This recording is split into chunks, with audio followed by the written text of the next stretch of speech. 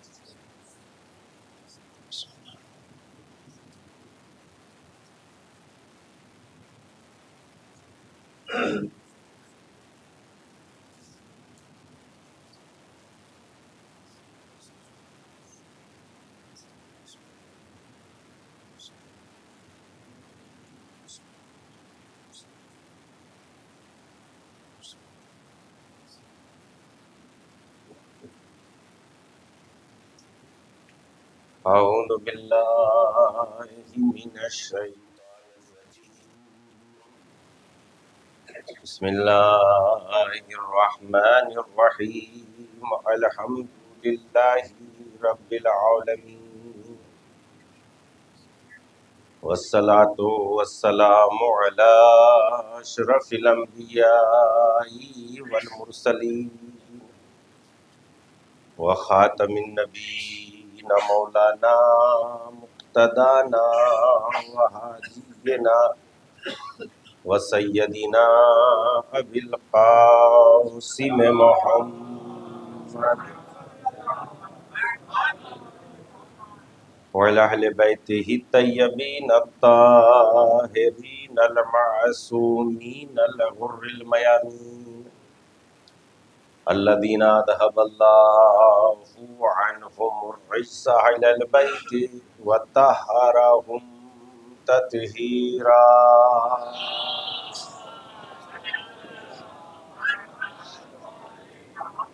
اما بعد فقد قال اللہ الحکیم فی کتابہ الکریم وهو اصدق الصادقین وقولہ الحق۔ بسم اللہ الرحمن الرحیم، ومن آیاتہ خلق لکم من تراب ثم اذا انتم بشر تنتشرون۔ صلوات پڑھیں۔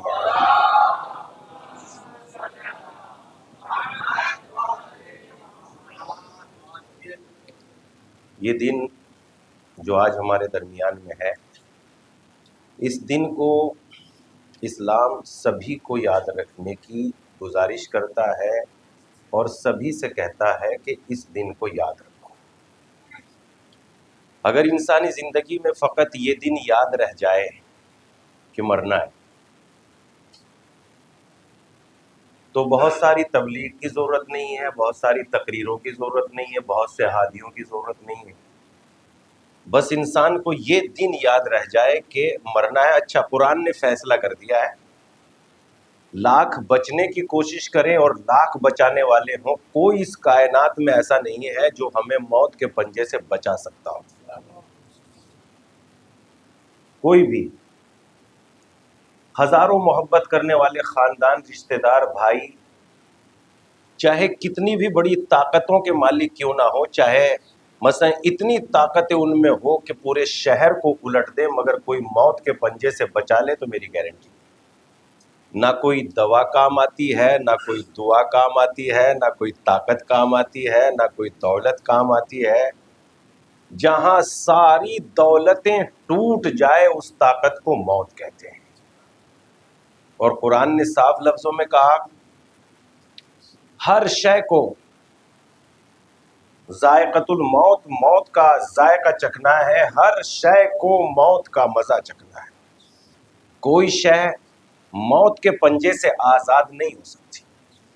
قرآن مجید میں بھی اللہ نے صاف لفظوں میں اعلان کیا اذا بلغت الحلقوم، جب موت تمہارے گلے تک پہنچ جاتی ہے اور انسان کی آنکھیں کام کرتی رہتی ہے اور دھیرے دھیرے دھیرے دھیرے موت پورے بدن پہ طاری ہو جاتی ہے، ہاتھ اٹھنا بند کر دیتے ہیں، پیر ہلنا حرکت کم کر دیتے ہیں، اور موت انسان جو ہے اپنی نگاہوں کو بس گھما سکتا ہے، کبھی جوان بیٹوں کے چہروں پہ نگاہ کرتا ہے کہ یہ جوان بیٹے شاید یہی مجھے موت کے پنجے سے بچا سکتے ہوں، مگر وہ فقط اشک بہا سکتے ہیں، رو سکتے ہیں، گریہ کر سکتے ہیں، ماتم کر سکتے ہیں، مگر کوئی موت کے پنجے سے کسی کو چھڑا نہیں سکتا۔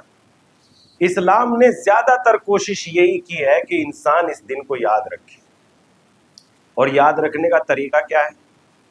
یاد رکھنے کا طریقہ یہ ہے کہ اللہ نے ایک نمبر سب سے بڑی نعمتیں انسان کو عطا کی ہے، اور سب سے بڑی عظمت انسان کو عطا کی ہے اللہ نے، اور جب سب سے زیادہ عظمت اللہ نے انسان کو دی ہے اور اس کے باوجود بغیر عمل کے اسے اتنے درجے دیے ہیں، اتنے درجے دیے ہیں، اتنے درجے دیے بغیر عمل کے کہ اسے اشرف المخلوقات بنا کر اسے دنیا میں بھیجا بغیر کسی عمل کے۔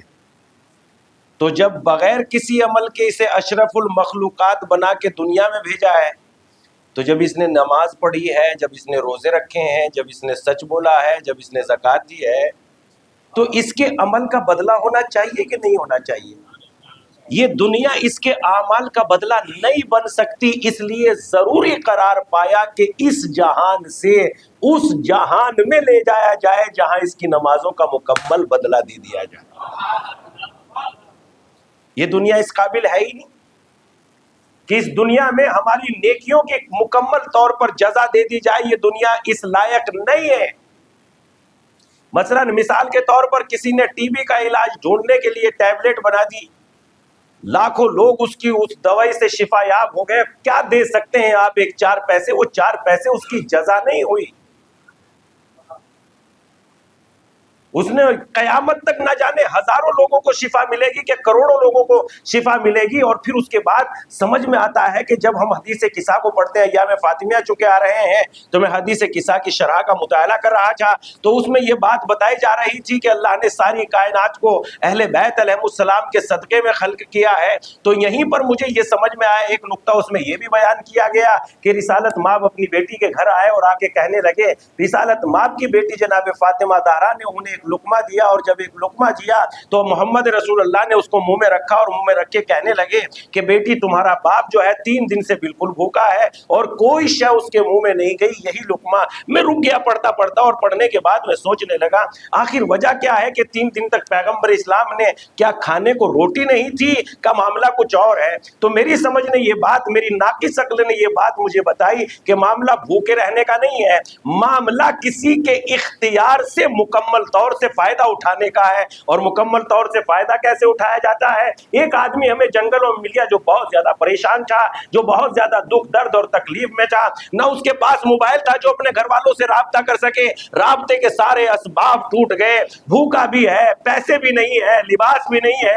ہم ادھر سے گزر رہے تھے، ہم نے دیکھا کہ یہ پریشان آدمی ہے، ہم نے معمولی سا کھانا کھلا دیا، تھوڑا شہر بھیجنے کے لیے جہاں کا تھا وہ ہم نے اس کے لیے تھوڑا سا لباس کا انتظام کر دیا، تھوڑے سے پیسے کا انتظام کر دیا، وہ ہمیں اپنا ایڈریس دے کے آیا تھا، کبھی اس شہر میں آئے تو ہم آپ کی خدمت ضرور کریں گے۔ ہم اس شہر میں اتفاق سے ہمیں جانا ہو گیا، اب جو ہم اس شہر میں گئے ہم نے ان کے دروازے پہ بھی جا کے دیکھا، اب جو انہوں نے اپنے ماں باپ کو بتا رکھا تھا کہ ایک آدمی تھا جس نے ہمیں اس مصیبت سے نجات دی تھی، ماں بھی یہ چاہتی تھی کہ سب سے بہتر کھانا اسے کھلا دے، اس لیے اس نے میرے بچے کو بھوک میں کھلایا ہے، باپ بھی یہ چاہتا تھا کہ سب سے بہتر کھانا اسے کھلا دے۔ جتنا ماں باپ کو اختیار تھا اتنا اس انسان پر نچھاور کرنے کے لیے تیار تھا۔ بس اہل بیت کی بھی حکمت یہی ہے، مخلوقات کی میزبانی کرو تاکہ خدا کی مہمانی حصے میں آ جائے۔ ایک صلوات پڑھ دے محمد و آل۔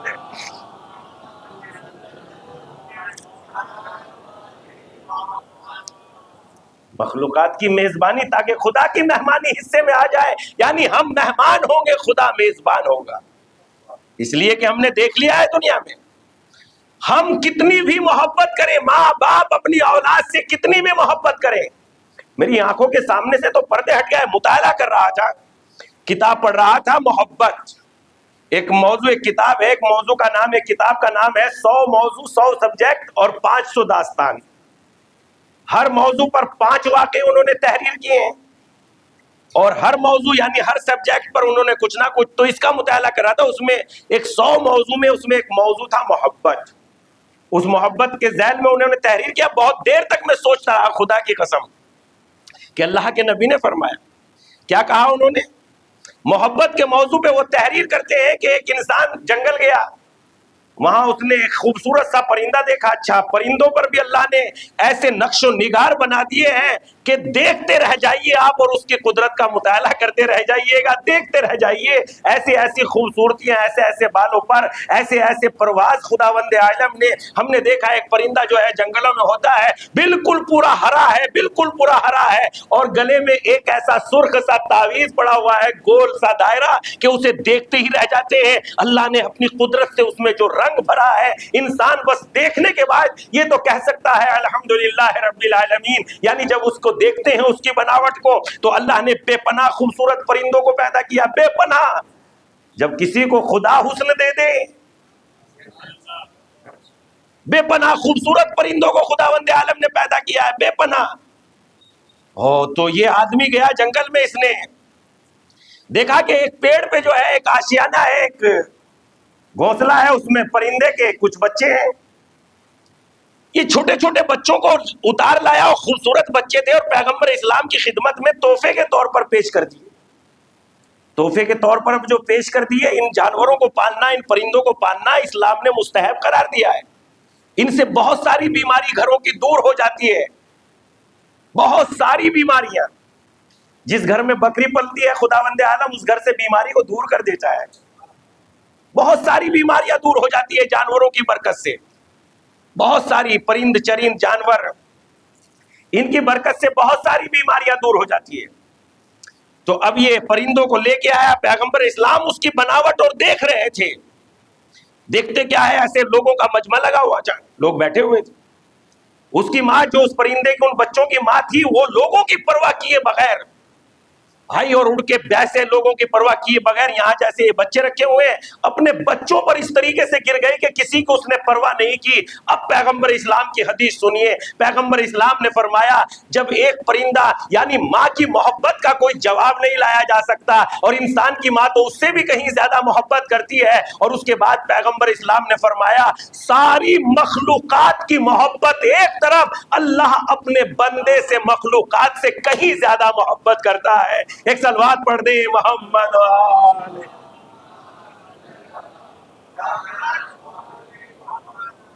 اللہ اپنے بندوں سے مخلوقات یعنی ساری مخلوقات سے زیادہ، تمام انسانوں سے زیادہ، تمام جانوروں سے زیادہ، یعنی اس کی محبت کا کوئی اندازہ نہیں لگایا جا سکتا۔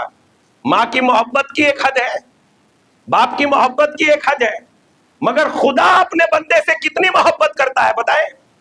خدا اپنے بندے سے اتنی محبت کرتا ہے، باب العیادت میں یہ بات جو ہے حدیث میں آئی ہے کہ ایک انسان کو خداوند عالم روز محشر آواز دے گا، اے میرے بندے میں بیمار ہوا تو میری عیادت کے لیے نہیں آیا، یہ کہے گا کہ پروردگارا تو تو شفا دینے والا ہے، تو کیسے بیمار ہو سکتا ہے؟ ارشاد ہوگا، خداوند عالم کی آواز آئے گی، اے میرے بندے تیرا پڑوسی بیمار ہوا تھا، اگر تو اس کی عیادت کے لیے آتا تو مجھے وہی پاتا اور میں تیری ساری حاجتوں کو پورا کر دیتا۔ ذرا اسلام کے قانون تو دیکھیے، عیادت میری آئے ہو اور حاجت خدا پوری کر رہا ہے۔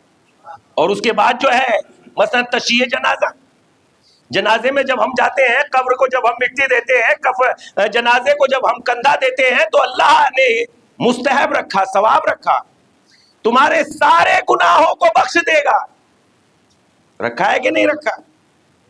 تمہارے سارے گناہوں کو بخش دے گا۔ تشییع جنازہ میں جاؤ، تشییع جنازہ یعنی جنازے کے پیچھے پیچھے چند قدم چلنے کو تشییع جنازہ کہتے ہیں۔ خدا تمہارے سارے گناہوں کو بخش دے گا۔ مجھے سمجھ میں نہیں آیا تھا، میں تھوڑا غور کرنے کا عادی ہوں ہر بات پر۔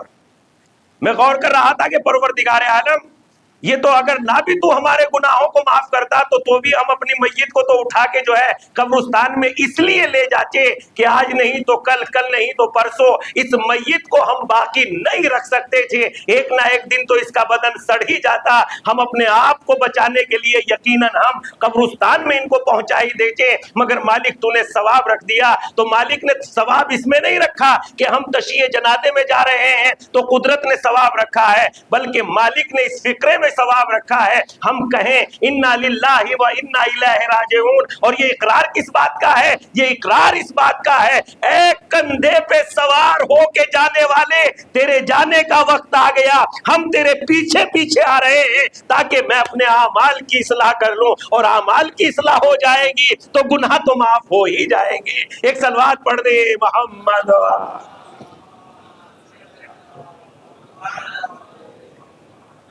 بھئی میرے اعمال کی اصلاح ہو جائے گی تو گناہ تو اصلاح سے بڑی کوئی دولت ہی نہیں ہے۔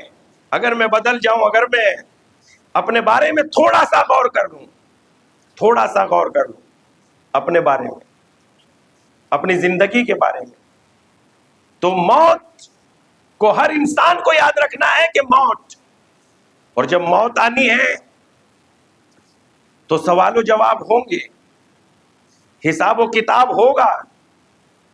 کیوں ہوگا حساب و کتاب؟ منطق ہے، لاجک ہے۔ منطق یہ ہے کہ اگر ہمارے پاس تھوڑی سی دولت ہو تو ہم اپنے بیٹوں کو حساب و کتاب سے دیتے ہیں کہ نہیں دیتے کہ بھائی تم نے یہ، ہم نے اپنے اولاد کو مثلا 2000 روپیہ دیے، کہاں خرچ کیے ہیں بیٹا تم نے یہ پیسے؟ کہا بابا یہاں کیے ہیں، یہاں کیے ہیں، یہاں کیے ہیں۔ ٹھیک، تو جب ایک 2000 روپے جو ہے خرچ کرنے کے بارے میں ہم حساب و کتاب لے رہے ہیں، کیا یہ 2000 زندگی سے زیادہ قیمتی ہے؟ نہیں۔ تو جب 2000 کا حساب لیا جا سکتا ہے تو جس نے زندگی جیسی قیمتی شے عطا کی ہے وہ بھی تو دی ہوئی زندگی کے بارے میں حساب لے گا۔ بتاؤ تو یہ قیمتی زندگی کہاں خرچ کی ہے بھائی؟ یہ قیمتی زندگی کہاں خرچ کی ہے؟ کس بارے میں خرچ ہوئی؟ لوگوں کی محبت میں کہ مخالفت میں؟ اچھا اگر لوگوں کی مخالفت میں، مثلا یہ نہ کہیے کہ ہم وہ تو بڑا گناہگار ہے ہم اس لیے اس کی غیبت کر رہے ہیں۔ خدا نے گناہگار کی بھی غیبت کو جائز قرار نہیں دیا۔ خدا اپنے بندے سے کتنی محبت کرتا ہے، ابھی اس واقعے سے تو پتہ ہی لگ گیا آپ کو، لیکن ایک حدیث اور آپ کی خدمت میں پیش کرتا ہوں کہ خدا اپنے بندے سے کتنی محبت کرتا ہے۔ ایک شخص آیا اللہ کے نبی کی خدمت میں، اس نے آ کے کہا اے اللہ کے نبی، لوگ بہت گناہ کرتے ہیں۔ اللہ کے نبی نے کہا گناہ تو ہوتے ہیں۔ کہا اگر خداوند عالم گناہگاروں کی پیشانی پر ایک لکیر ابھار دیتا، یہ چور ہے اس کا نشان ایسا ہوگا، یہ جھوٹا ہے اس کا نشان ایسا ہوگا، خیانت کار کے یہاں نشان ہو گیا، جھوٹ بولنے کے یہاں نشان ہوگا، الزام لگانے والے کے یہاں نشان ہوگا، تو اللہ کے نبی اگر خدا ایسا کر دیتا تو گناہ بالکل نہ ہوتے۔ دیکھیے خدا اپنے بندے سے کتنی محبت کرتا ہے۔ وہ خدا جو شکم مادر میں ہمیں صورتیں دینے پہ قدرت رکھتا ہے، وہ خدا ہماری پیشانیوں پہ گناہ کے بعد نشان ابھار سکتا ہے کہ نہیں ابھار سکتا؟ جب هو المصور، جب اس کی تفسیر پڑھتے ہیں نا قرآن مجید میں، وہ اللہ جو ہے مصور ہے، هو المصور، جب اس کی تفسیر پڑھتے ہیں قرآن مجید میں کہ وہ تصویر، وہ جو ہے تصویر صورتیں دینے والا ہے، تصویر بنانے والا ہے، تو اس وقت خدا کی حکمتوں کا اندازہ ہوتا ہے. خدا کی قسم، هو المصور کی تفسیر میں لکھتے ہیں صاحبان تفسیر، وہ کہتے ہیں کہ جب دنیا کا کوئی انسان تصویر بناتا ہے تو مکمل لائٹ ہونی چاہیے، مکمل روشنی ہونی چاہیے، کچھ مٹیریل ہونا چاہیے، کچھ صورتیں سامنے ہونی چاہیے. مگر جب خدا کسی کی تصویر بناتا ہے تو ماں کے شکم میں اندھیری کوٹریوں میں صورتیں عنایت کرتا ہے، اور ایسی صورتیں دیتا ہے جو بندے کے شایع نشان اور مناسب حال ہوتی ہے. اگر آپ واقعی تھوڑا سا بھی پڑھے لکھے ہیں تو مجھے بتا دیجئے، قدرت نے کان یہاں رکھے ہیں، اگر آپ کو موقع لگ جاتا تو کہاں لگا سکتے تھے؟ آپ سب مل کے نہیں بتا سکتے. تو پتا چلا قدرت نے جو بنایا اس میں ترمیم کی بھی گنجائش نہیں ہے. ارے جب انسان کی بناوٹ میں ترمیم نہیں کر سکتے تو اس کے بھیجے ہوئے امام میں کیسے ترمیم کر سکتے ہو؟ اس کے بھیجے ہوئے خلیفہ کو کیسے بدل سکتے ہو؟ ایک صلوات پڑھ دے محمد.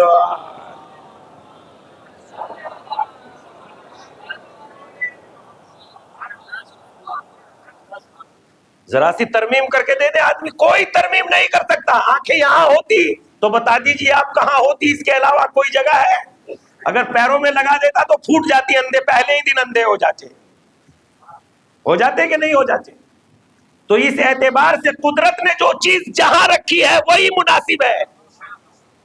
قدرت کی بنائی ہوئی چیزوں میں ذرے، خود قرآن مجید میں اللہ نے ارشاد فرمایا، اس کائنات میں بار بار دیکھو، ذرا غور سے دیکھو اور پھر غور سے دیکھو.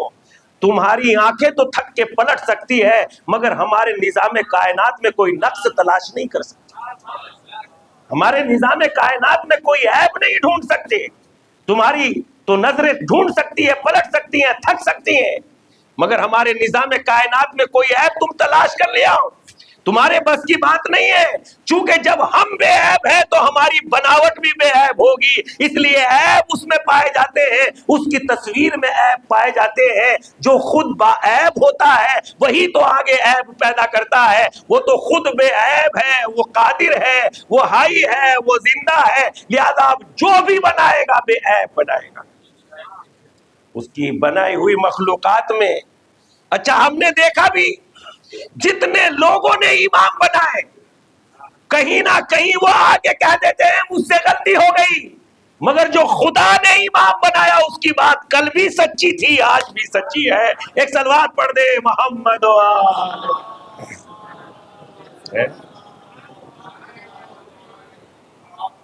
تو اس لیے اللہ کی بارگاہ میں خداوند عالم، یعنی انسان جو ہے غور کرے کہ خداوند عالم نے تو خداوند عالم اپنے بندوں سے کتنی محبت کرتا ہے.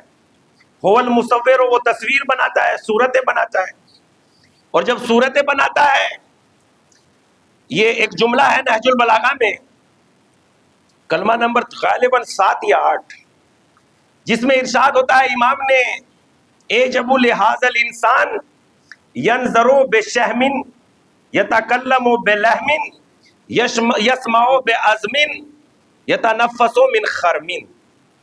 اس کی نعمتیں، اس کی محبتیں بے پناہ ہیں، اس کی محبتیں بے پناہ ہیں.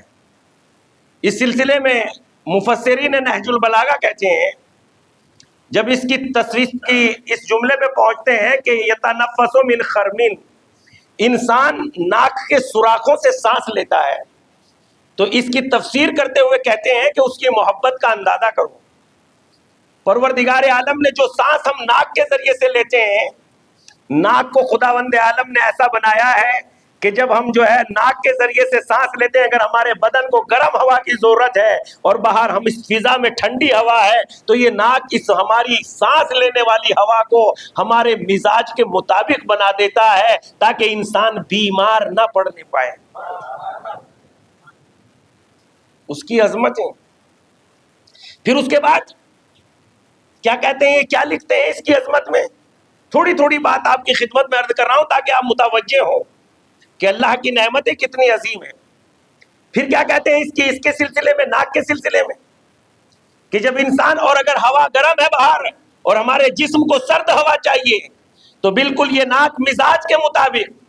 اچھا پھر اس کے بعد یہ ناکوں کے ذریعے سے جو ہوا جاتی ہے وہ سیدھے اسی جگہ جاتی ہے جہاں ہمارے بدن میں ہوا کی ضرورت ہے. اور اگر ہم منہ کے ذریعے سے سانس لیتے ہیں تو منہ کے ذریعے سے سانس لینا بیماری کا سبب بن جاتا ہے. آپ اور بھی زیادہ غور کر سکتے ہیں، جو لوگ ورزش کرتے ہیں، ورزش کرنے والے قوانین میں ایک یہ بھی قانون ہے کہ آپ منہ سے سانس نہیں لیں گے، آپ ناک کے ذریعے سے سانس لیں گے. تو پتہ چلتا ہے ناک کے ذریعے سے سانس لینا چونکہ صحت مند ہے. اور اس کے بعد وہ آگے تحریر کرتے ہیں مفسرین نہج البلاغہ، پھر پروردگار عالم نے جب ہم سانس لے رہے ہیں تو گاڑی چل رہی ہے، جو مثلا بھٹے چل رہے ہیں، فیکٹریاں چل رہی ہے، ہماری فضا تو متعفن ہو گئی. اور جب ہماری فضا میں تعفن پیدا ہو گیا تو ہماری فضا میں جب کچرا پیدا ہو گیا، ہماری فضا میں جب پردوشن پیدا ہو گیا تو یقیناً وہ پردوشن سانس کے ذریعے، ہماری ناک کے ذریعے ہمارے بدن میں بھی جائے گا، اور کہیں دماغ کی نسوں میں وہ پردوشن جم نہ جائے. اس لیے خداوند عالم نے چھوٹے چھوٹے بال ناک کے اندر پیدا کر دیے، اور یہ بال اتنی تیزی کے ساتھ اپنے آپ کو ہلاتے ہیں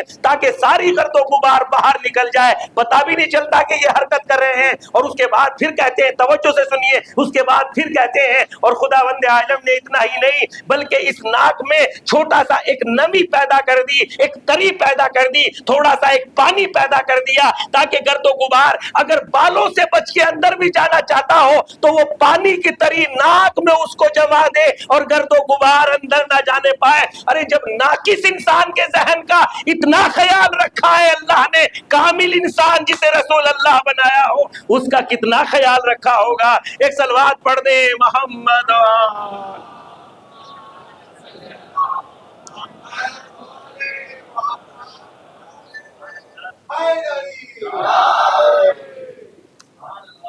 تو اس اعتبار سے اس کی نعمتیں، اس نے اپنے بندوں پہ کتنی نعمتیں دی ہیں، چونکہ خدا اپنے بندوں سے بہت محبت کرتا ہے، بے پناہ، حد سے زیادہ.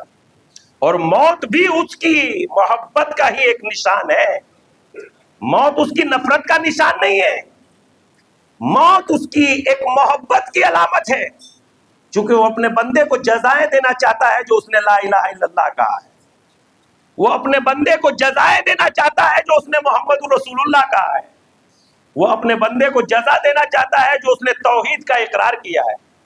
اور اس کی جزائیں کتنی جزا سوچ سکتے ہیں آپ میرے لا الہ الا اللہ کہنے سے؟ کتنی جزا میں اپنے قلم سے لکھ نہیں سکتا. لا الہ الا اللہ کہنے کی جزا کتنی کوئی نہیں بیان کر سکتا.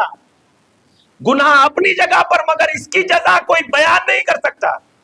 نہج البلاغہ اس میں دعائے کمیل میں امام علی علیہ السلام ارشاد فرماتے ہیں،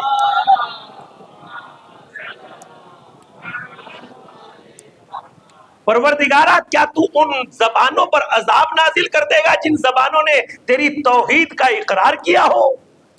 یعنی کیا استفہامیہ انداز میں، خود استفہامیہ انداز اسی بات کی دلیل ہوتی ہے کہ سوال میں چھپا ہوا جواب ہوتا ہے. استفہام کس کو کہتے ہیں؟ جس کے اندر سوال میں چھپا ہوا جواب ہوتا ہے. مثلا میں آپ سے کہوں کیا میں کرناوٹی سے نہیں آیا ہوں تو آپ فوراً کہیں گے یقیناً آپ کرناوٹی سے ہی آئیں گے. تو استفہام کہتے ہی اس کو ہے جس میں سوال کے اندر جواب چھپا ہو. امام نے کیا کہا؟ کیا پروردگارا تو ان زبانوں پر عذاب نازل کر دے گا جس نے تیری توحید کا اقرار کیا ہے؟ تو یقیناً اس میں جواب چھپا ہوا ہے، نہیں پروردگارا تو ان زبانوں پر عذاب نازل نہیں کرے گا جس نے تیری توحید کا اقرار کیا ہوا ہے. تو استفہامیہ انداز میں امام نے اسی لیے تو سوال کیا تاکہ بندے کو وہ ساری نعمتیں مل جائیں جو خدا نے اس کے لیے کیسی کیسی نعمتیں نہ کوئی زبان بیان کر سکتی ہے نہ کوئی ذہن سوچ سکتا ہے. اللہ نے ایسی ایسی نعمتیں انسان کے لیے مہیا کی ہے. کتنا رحیم ہے اپنے بندوں پر، کتنا کریم ہے اپنے بندوں پر. ارشاد ہوتا ہے، اس نے کہا اے پیغمبر، ایک لکیر ابھر جاتی گناہگاروں کے پیشانی پر، چہرے پر. پیغمبر کا جواب سنیے. ہاں بالکل. تو پھر تو اس صورت میں بندے بندے کو پہچان لیتے، بندہ بندے کو پہچان لیتا. مثلا میں نے جھوٹ بولا، آپ نے نہیں بولا، میری پیشانی پر لکیر ابھر گئی، آپ نے سب نے مجھے پہچان لیا کہ میں جھوٹا ہوں. میں نے گناہ کیا، آپ نے سب نے پہچان لیا. پیغمبر نے بھی یہی کہا. پھر تو بندے بندے کو پہچان لیتے کہ یہ گناہ گار ہے. کہاں پیغمبر پہچان لیا جاتا، کا پہچان لیا جاتا تو بندوں کے درمیان میں ذلیل ہو جاتا. کہاں پیغمبر بندوں کے درمیان میں ذلیل ہو جاتا. کہ پھر سن، خدا گناہگاروں کو تو برداشت کر سکتا ہے مگر اس کا بندہ بندوں کے درمیان میں ذلیل ہو جائے خدا اس کو برداشت نہیں کر سکتا. ایک صلوات پڑھ دے محمد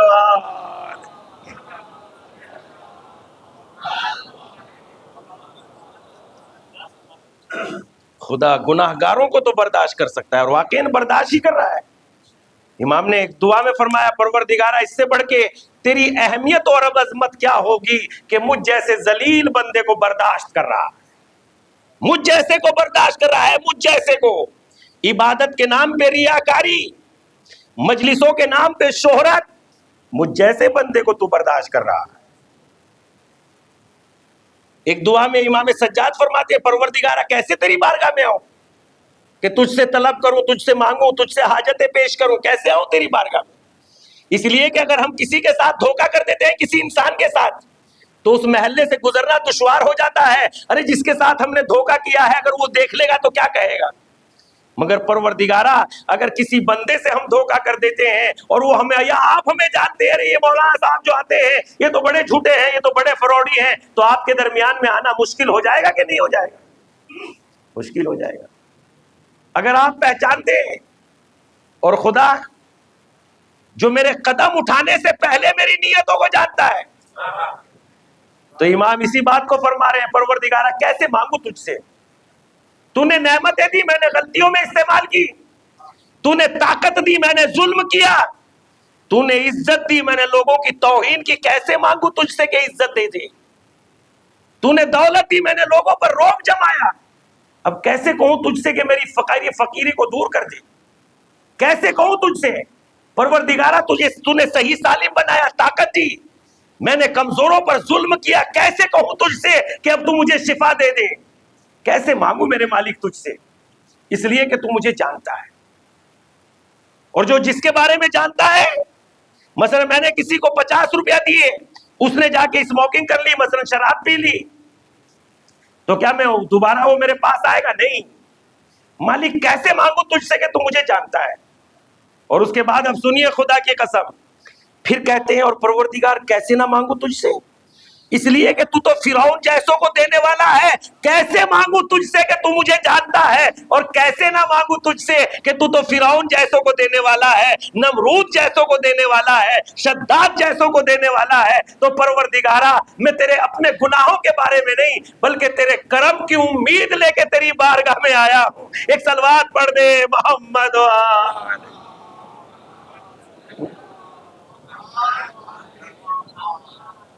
تو مالک تیری عظمتوں کے لیے یہی کافی ہے کہ تو مجھ جیسے ذلیل بندے کو برداشت کیے ہو. سب جانتا ہے میرے بارے میں مگر کچھ نہیں، جیسے تو نے جانا ہی نہیں. اسی لیے پیغمبر نے کہا تخلقوا باخلاق اللہ، تخلقوا باخلاق اللہ، اللہ کے اخلاق اختیار کرو. اللہ کے اخلاق یعنی ہر بات کہنے کی ضرورت نہیں ہے. اگر کسی کے بارے میں عیبوں کو جانتے ہو تو کہو مت.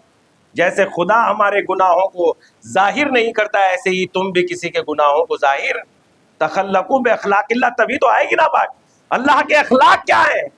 وہ کوئی انسان تو نہیں ہے کہ آپ کو چل کے دکھائے گا کہ کسی سے رواداری کرے گا، کسی سے دشمنی، ایسا تو نہیں ہے. اللہ کے اخلاق یہی ہے کہ جیسے وہ دوسروں کو برداشت کر لیتا ہے، مجھے برداشت کر لیتا ہے، ہم بھی دوسروں کو برداشت کرتے ہیں. لہذا اللہ اپنے بندوں سے کتنا محبت کرتا ہے، اور اب جزا کے طور پر کتنی جزا دے گا نہیں معلوم. بس اتنا پتا ہے کہ بغیر عمل کے کتنی جزا دی ہے اسے کوئی گن نہیں سکتا. جو بغیر عمل کے اس نے جزا دی ہے اسے کوئی گن نہیں سکتا. امام اللہ کی نعمتوں کو پیش کرتے ہوئے ارشاد فرماتے ہیں پروردگارہ وہ ماں باپ تو نے عطا کر دیے جنہوں نے میری تربیت کی خاطر نہ رات دیکھی نہ دن دیکھی، اور رات دن میری تربیت میں استعمال میں رات دن میری تربیت میں لگے رہے. ہم تو اللہ کی اسی نعمت کا جواب اور شکریہ ادا نہیں کر سکتے. کتنی نعمتیں دی ہیں, خاندان دیا, عزت دی, زمین دی, سانسیں دی. اور پھر قرآن مجید میں خود ہی ارشاد فرمایا اگر تم اللہ کی ان تعدوا نعمت اللہ لا تحصوها, اگر تم اللہ کی نعمتوں کو شمار کرنا چاہو گے تو خدا کی نعمتوں کو شمار نہیں کر سکتے.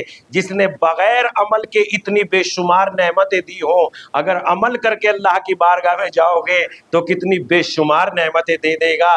جس کی بغیر عمل کے نعمتوں کو شمار نہیں کیا جا سکتا. جب لا الہ الا اللہ کہہ کے جاؤ گے, علی ولی اللہ کہہ کے جاؤ گے, محمد الرسول اللہ کہہ کے جاؤ گے, اور سجدے میں سر رکھ کے اس اقرار کے ساتھ تیرے علاوہ کسی کو قابل سجدہ نہیں سمجھتا, وہ اس سجدے کی کیا برکت دے دے کسی کو کیا خبر ہے. ایک صلوات پڑھ دے محمد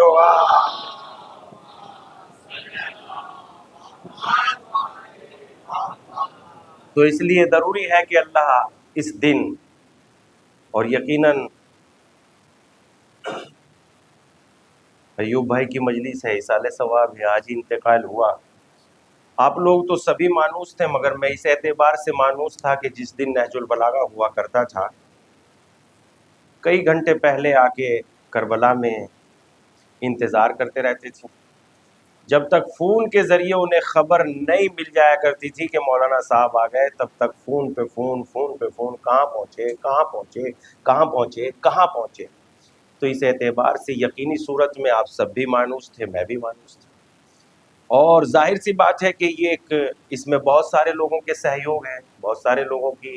اکیلا تو دنیا میں کوئی کچھ بھی نہیں کر سکتا. یہ کسی کو غلط فہمی ہے کہ کوئی بھی دنیا میں کوئی کام اکیلا کر سکتا ہو, یہ اس کو غلط فہمی.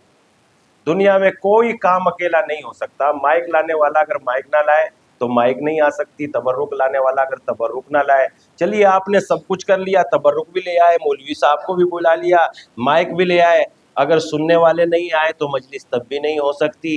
دنیا میں کوئی کام اکیلا نہیں ہو سکتا. اسی طریقے سے نہج البلاغہ میں بھی بہت سارے لوگ جڑے, مالی اعتبار سے بھی اور ہر اعتبار سے, تبھی یہ کام اتنے لمبے زمانے تک ہو سکا, ورنہ کسی اکیلے کے بس کی بات نہیں تھی کہ ایک طویل زمانے سے, ایک بڑے زمانے میں یہ کام انجام دیا جا سکتا ہو. کسی کے بس کی بات نہیں ہے. اس لیے اس میں سبھی لوگ لگے ہیں. اور چونکہ زیادہ تر لوگ جو ہے ایوب بھائی کی زیادہ اس اعتبار سے قربانی ہے کہ مثلا پہلے آ جانا, 2 گھنٹے پہلے آ جانا, 3 گھنٹے پہلے آ جانا, صاف صفائی کرنا, فرش بچھانا, لپیٹنا, اٹھانا, اور پورے قبر اس کو جو ہے کربلا کو بند کر کے واپس. یقیناً یہ باتیں انسان کے بھلائی نہیں جا سکتی, یاد رکھنے کے قابل ہے. افسوس تو سبھی کو ہے, مگر موت سے کسی کو جو ہے فرار تو ہے نہیں, کوئی نہیں بچ سکتا. بس آخر میں کہنے والوں نے یہ کہہ کے قلم توڑ دیا, جب احمد مرسل نہ رہے کون رہے گا. جب وہ تک نہ بچے اس موت کے پنجے سے تو کون بچ سکتا ہے. موت تو ایک حقیقت ہے, اور ایک حقیقت کا شربت پینا ہی یقیناً انسان کو بہت سکون پہنچاتا ہے. بس انسان اس چیز کو یاد رکھے. لقمان حکیم نے اپنے بیٹے کو وصیت کرتے ہوئے, نصیحت کرتے ہوئے کہا, بیٹا ساری باتوں کو بھول جانا, تمہارے پاس کتنی دولت ہے بھول جانا, تمہارے پاس کتنی اولاد ہے بھول جانا, تمہارے پاس کتنے مکان ہے بھول جانا, تم نے کسی کے ساتھ کیا کیا ہے بھول جانا, اپنے گناہوں کو بھول جانا, سب کچھ بھول جانا, مگر 2 باتوں کو نہ بھولنا, ایک اپنی پیدائش کو نہ بھولنا, اور دوسرے اپنی موت کو نہ بھولنا. اس لیے کہ موت آ کے رہے گی, اور جب موت آ جاتی ہے تو پھر کوئی موت سے بچا نہیں سکتا. اور یقینی صورت میں موت تو سب کو آئے گی, سب کو آئے گی, کوئی موت سے بچ نہیں سکتا. اس لیے عقل مند اسی کو کہتے ہیں جو سردی کے آنے سے پہلے اپنا انتظام کر لے, بارش کے آنے سے پہلے گھر پہ چھت ڈال لے. اسی لیے جب موت آئے گی تو مرنے سے پہلے پیغمبر نے کہا, قرآن نے کہا, موتو قبل ان تموتو, اے لوگو مرنے سے پہلے مر جاؤ, یعنی اپنے مرنے کا انتظام کر لو. مرنے سے پہلے موتو قبل ان تموتو, مرنے سے پہلے مر جاؤ, یعنی اپنے مرنے کا انتظام کر لو, اپنی قبر کا انتظام کر لو. قبر میں جہاں کوئی کسی کے کام نہیں آ سکتا. ہمارے والد محترم کو اگر ایک ڈھیلا بھی لگ جائے, ایک پتھر بھی لگ جائے تو کلیجہ ٹوٹ جائے, کلیجہ پھٹ جائے, اور ہم انتقام لینے پہ لکھ جائے. مگر موت ایک ایسی دولت ہے, ایک ایسی چیز ہے کہ بیٹا اپنے ہی ہاتھوں سے اپنے بابا کو مٹی کے ڈھیر کے نیچے دفن کر کے اللہ کا شکر کرتا ہے، مالک میں نے اپنے بابا کو جو ہے مٹی میں دفن کر دیا ہے۔ تو موت ایک ایسی چیز ہے، اس لیے موت آنے سے پہلے یقینی صورت میں ہمیں موت کا انتظام کر لینا چاہیے۔ اور موت تو ان عظیم لوگوں کو آئی ہے، موت نے تو ان لوگوں تک کو نہیں چھوڑا جن لوگوں نے یقیناً دین کو بچایا، دنیا کو آباد کیا، لوگوں کی ہدایت کی۔ اور جب میدان کربلا میں ہم دیکھتے ہیں، اور اس موقع پر میں بہت طریقے سے ایک عجب طریقے سے مسائب پڑھتا ہوں، آپ کی خدمت میں بھی ایک عجب طریقہ میں آپ کی خدمت میں پیش کرتا ہوں۔ عجب طریقہ کیا ہے؟ عجب طریقہ یہ ہے کہ جس طریقے سے ہمارے ضعیف باپ یہاں مر جاتے ہیں، انتقال کر جاتے ہیں، ایسے ضعیفوں نے شہادت کربلا میں بھی پائی، ایسے باپوں نے شہادت کربلا میں بھی پائی۔ مگر مثلا آج ہمارے درمیان میں جن کو موت آئی ہے، ان کے بچوں کے منہ پہ تماچے مار کے کوئی یہ تو کہنے والا نہیں تھا تمہیں اسیر کیا جائے گا، مگر میں نے کربلا میں ایک عجب رنگ دیکھا، ارے باپوں کو تو قتل کر دیا گیا اور بچوں کے منہ پہ تماچے مارے جاتے تھے۔ اسی طریقے سے جب ہمارے درمیان میں کوئی باپ مر جاتا ہے، اس کے بیٹوں کو تماچے نہیں مارے جاتے، اور کسی ماں کا بچہ مر جاتا ہے تو جناب رباب آگے بڑھ کے کہتی ہوگی، اے بڑے ماں یقیناً ارے بیٹے کا غم برداشت کرنا بہت بڑی بات ہے، مگر تمہارے بیٹے کی قبر کو کسی نے کھود کے سر کو قلم تو نہیں کیا ہوگا۔ مگر مجھے دیکھو میدان کربلا میں، ارے میرا علی اصغر میدان کربلا میں میں در خیمہ سے دیکھ رہی تھی، اور واقع عجیب غم ہے کربلا کا، ہم نے اپنی آنکھوں سے دیکھا، کتابوں میں پڑھا، جب امام علی امام حسین علی اصغر کو لے کے آئے تو بچے کی زبان اتنی خشک تھی کہ روایت میں ملتا ہے جیسے مچھلی کی جو پیاس آخری شدت پہ آ جاتی ہے تو کبھی اپنا منہ بند کرتی ہے، کبھی اپنا منہ کھولتی ہے، اسی طریقے سے علی اصغر کی پیاس آخری شدت پہ تھی۔ ارے ظالم نے علی اصغر کو تیر مار کے شہید کر دیا۔ امام حسین علیہ السلام میدان کربلا میں لائے، اور لانے کے بعد تلوار سے قبر کو کھودا، اور قبر سے کھودنے کے بعد علی اصغر کو دفن کر دیا۔ حمید ابن مسلم کہتا ہے، میں نے دیکھا، ارے پسر سعد نے اپنی فوج سے کہا یہ تو سر 72 ہونے چاہیے، 71 سر کیوں ہیں؟ لامے لامے لے جاؤ میدان کربلا کی زمین میں، یہ ظالم لامے لامے نیزے مارتے تھے۔ ارے ایک جگہ وہ بھی آئی جہاں قبر میں نیزہ اترتا چلا گیا، خالی نیزہ نہیں آیا بلکہ علی اصغر کی میت لپٹ کے نیزے کے ساتھ باہر آ گئی۔ ماں کھڑی دیکھ رہی تھی اور ظالم گلا کاٹ رہا تھا، اور ماں کہہ رہی تھی، اے میرے بیٹے، ارے کربلا میں کتنا ظلم کر دیا گیا، تمہیں ظالموں نے قبر میں بھی آرام سے لیٹنے نہ دیا۔ الا لعنۃ اللہ علی قوم الظالمین وسيعلم الذين ظلموا أيام منقلب ينقلبون۔ پروردگارا تجھے واسطہ محمد و آل محمد کا آقا کے ظہور میں تعجیل فرما، پروردگارا مرحوم کو اپنے جوار رحمت میں جگائے عنایت فرما، پروردگارا ان کی نیکیوں کو قبول فرما، پروردگارا ان کی قبر کو نور سے منور فرما، پروردگارا تیری توحید کے اقرار کے ساتھ آئے ہیں، کلمے کے ساتھ آئے ہیں، نماز کے ساتھ آئے ہیں، ہو چاہے جیسی، مگر تیرا اقرار تو تھا پروردگارا۔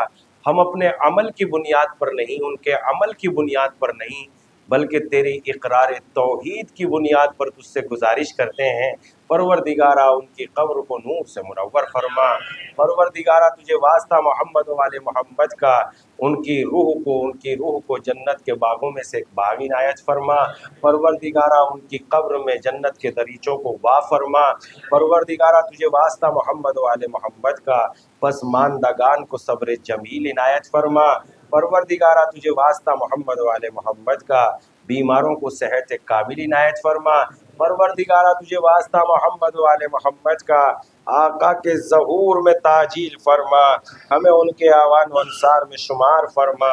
ربنا تقبل منا انک انت السمیع العلیم۔ آپ حضرات سے گزارش ہے، ایک مرتبہ سورہ حمد اور 3 مرتبہ سورہ توحید کی تلاوت فرما کر مرحوم تراب علی ابن فدا علی کی روح کو مرحوم ایوب علی ابن فدا علی کی روح کو جو ہے ایصال فرما دیجیے۔